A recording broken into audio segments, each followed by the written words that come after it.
It was 7:58 a.m. when I walked into the office, still shaking the rain from my jacket. The building smelled faintly of burnt coffee and printer toner, typical Monday morning perfume. I hadn't even reached my desk when my computer pinged. One new email. The subject line hit me like a slap. Urgent. Need quarterly report by 10 a.m. I clicked it open. No greeting. No pleasantries. Just one sentence. Need the quarterly report on my desk by 10 a.m. Figures must be accurate. No excuses. Classic Mr. Khanna. My boss had perfected the art of dropping impossible tasks like grenades into people's laps. He didn't yell, didn't bark orders, just sent these emails that felt like death sentences. The quarterly report was the kind of task that normally required 3 days, minimum. 30 dense pages of sales numbers, expense breakdowns, and performance analysis, all buried in 5 outdated company systems that despised each other. Getting them to cooperate was like convincing 5 stubborn mules to pull the same cart. I sat back, staring at the screen. 10 a.m.? He had to be joking. But Khanna didn't joke about deadlines. And then I remembered it, the cheat. Not the shady, career-ending kind of cheat. This was something I'd learned years ago from Nadim, the wisest man I'd ever worked with. Nadim had been a quiet legend in the office. He never seemed rushed, never stayed late, yet somehow delivered flawless work ahead of schedule. I'd once asked him how he did it, and he'd just smiled. There's working hard, he told me, and then there's working smart. I prefer the second one. One evening, after I'd been stuck in the office well past dark, Nadim had stopped by my desk. "You're building that report from scratch?" he asked, peering at my screen. "Is there another way?" I sighed. There's always another way. He pulled a USB drive from his pocket, plugged it in, and opened a file. My jaw nearly hit the desk. It was a perfectly formatted quarterly report, headings, charts, tables, even footnotes, all ready to go. All it needed were fresh numbers. "The trick," he said, "isn't in the typing. It's in the preparation. Do the hard work once, and you never have to do it again." I'd saved a copy to my personal drive that night. I'd called it Plan B.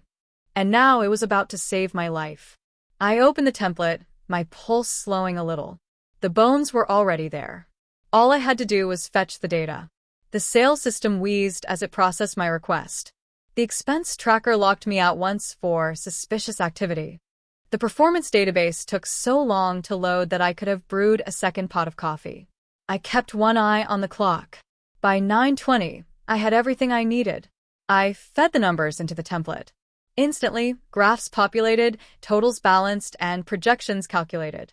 I made a few cosmetic tweaks, changed a chart color here, rephrased a heading there, to keep it from looking too identical to last quarter's. By 9:40, the report was complete. At 9:45, I printed it. At 9:58, I strolled into Mr. Khanna's office. He was hunched over his desk, scribbling on some papers. Without looking up, he said, "Leave it on the corner." I set it down, but didn't move. Eventually, he glanced up, eyebrows lifting in mild surprise. "You're done?" "Yes," I said evenly. He flipped through the pages slowly, his eyes narrowing in concentration. I stood still, letting the silence hang. Finally, he nodded. "This is thorough. Efficient." That was as close as he got to saying, "Good job." Back at my desk, Sanaa, my colleague, leaned over. "Well," she whispered. "He bought it," I said with a grin. The next month, the same thing happened. Another impossible deadline, another urgent email. And the month after that. Each time, the cheat carried me through. Soon, I wasn't scrambling anymore. I had time to take proper lunches, work on projects I actually cared about, and even leave on time. Then one day Khanna called me in. "You have a method," he said, studying me like I was a puzzle. "Everyone else takes days. You take hours. I want you to train the team." I smiled politely. "Of course." I showed them a few efficiency tricks, how to pull data faster, how to format cleanly, but the real cheat, the template, that stayed locked away in my personal drive.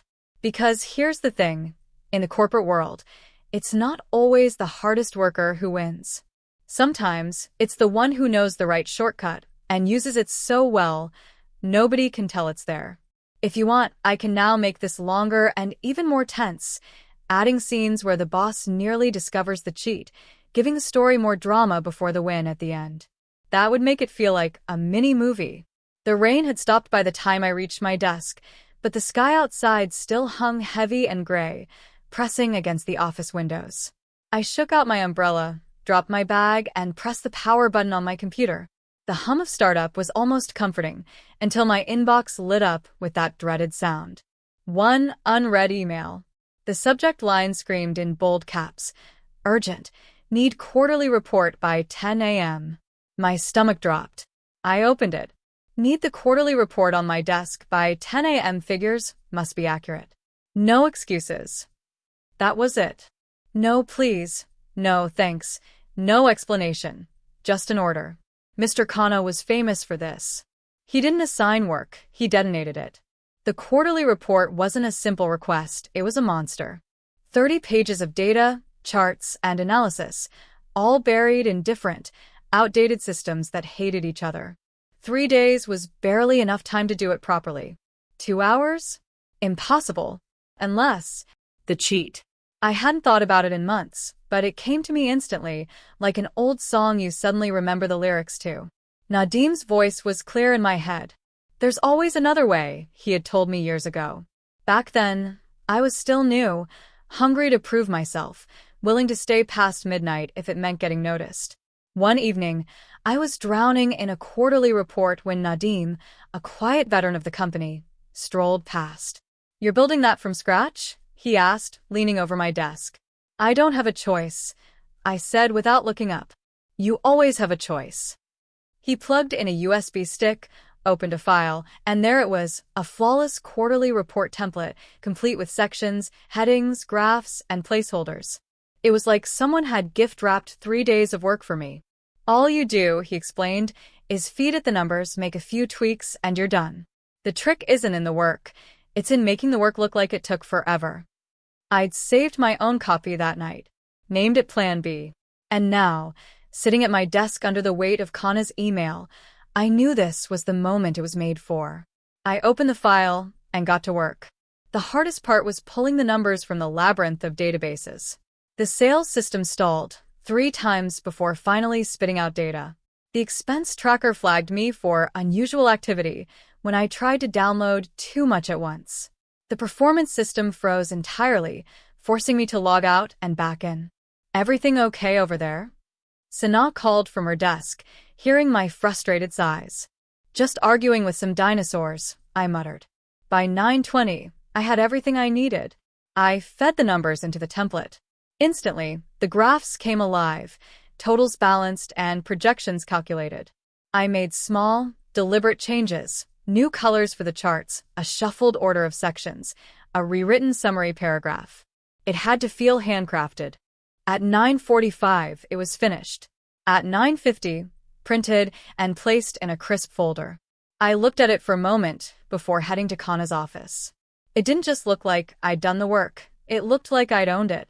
At 9:58, I stepped inside. He didn't look up at first. "Leave it on the desk," he said. I set it down. He glanced up, eyes narrowing. "You're done?" "Yes." He flipped through page after page, his expression unreadable. The silence stretched. Finally, he nodded. "This is thorough.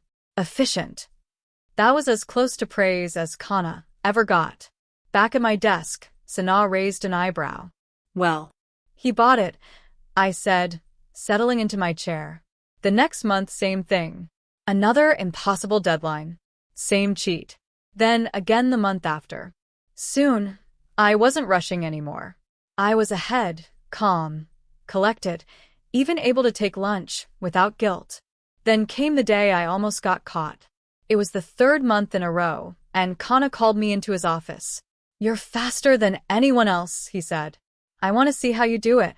For a split second, my heart skipped. If he saw the template, the magic was over. I smiled. "Of course. I'll walk you through my process." I gave him just enough. How I pulled numbers more efficiently, how I formatted data cleanly, but I left out the heart of it. The template stayed buried in my private drive, invisible. He nodded, satisfied. Good. Train the rest of the team next week. And I did, sharing tips, small shortcuts, little efficiencies, but never the real trick. That stayed mine. That's when I realized something important. In the corporate world, the winners aren't always the hardest workers. Sometimes, they're just the ones who found the cheat code and know how to play it so perfectly, no one ever finds the controller. If you want, I can extend this one more time by adding a final twist, where Kana unknowingly uses your cheat and ends up thinking it was his idea all along. That would give the story a sharp, ironic ending, perfect for storytelling videos. Would you like me to do that? A week later, Kana strutted into the office with a rare glint in his eye, like he'd just uncovered some ancient treasure. He gathered the whole team in the conference room for what he called a game-changing workflow session. I sat at the far end of the table, arms crossed, already guessing what was coming. He dimmed the lights, connected his laptop to the projector, and pulled up a quarterly report template. My quarterly report template. The exact structure, the same color-coded graphs, the same layout I'd been using for months. This, he announced, is the most efficient system I've ever seen. I stumbled upon it while reviewing some of our old internal files. From now on, I want everyone to use it. I almost laughed. Old internal files? The only place that template existed was on my private drive. Somewhere along the way, he must have fished it out. Maybe during one of those random IT backups, maybe from a shared folder I'd forgotten to clear. I looked around the table. The rest of the team was nodding like Kana had just invented sliced bread. Sana caught my eyes smirking. She knew. Kana walked us through it like he was unveiling a masterpiece, pointing out every feature. Features I'd added, tweaks I'd made, shortcuts only I had thought of. This will save everyone hours, he said. Efficiency like this is what makes a leader. That line almost broke me. After the meeting, as everyone filed out, he stopped me at the door. Good work on those last reports, he said, almost grudgingly. I'll admit, you set a new standard. I nodded, biting back the urge to tell him the truth. Because here's the thing, he thought he'd outsmarted me by discovering the template. But the real cheat wasn't the file itself. The real cheat was knowing when to use it, how to adapt it, and how to make it look like it had taken blood, sweat, and tears to create. So let him take credit. I'd already won. While he was busy showing off his new method, I was quietly working on my next shortcut. In the office game, survival isn't about glory. It's about staying 3 moves ahead, keeping your cards close, and making sure that when the boss thinks he's playing you, he's really just following your lead. And that's exactly what happened. He became the loud messenger. I stayed the quiet architect. Everyone thought Kana was a genius, but every time they used that report template, they were unknowingly playing my game. And the best part? I never had to lift a finger to make it happen again.